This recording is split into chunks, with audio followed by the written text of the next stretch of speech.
দেখুন বন্ধুরা কীরকম আমাদের পাশের বাড়ি একজনের ঘর থেকে ঢুকে বিস্কুটের কৌটো বের করে নিয়ে এসে এতক্ষণ তো টালিতে বসে বসে খাচ্ছিল, এখন আবার এখানে বসে বসে খাচ্ছে। আর একজন এই দেখুন এখানে বসে জল খেতে গেছে, দেখেছেন কি অবস্থা, দরজা খুলে রাখাই যাবে না।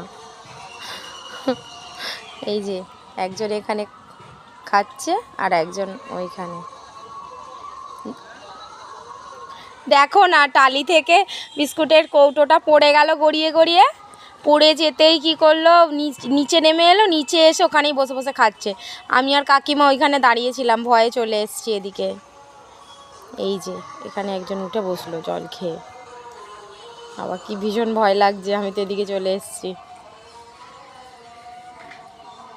ওরাও ভয় পায় দেখুন, অনুপ দরজাটা খুলে ঢুকতেই কেমন করছে, ভয়ে সরে বসলো।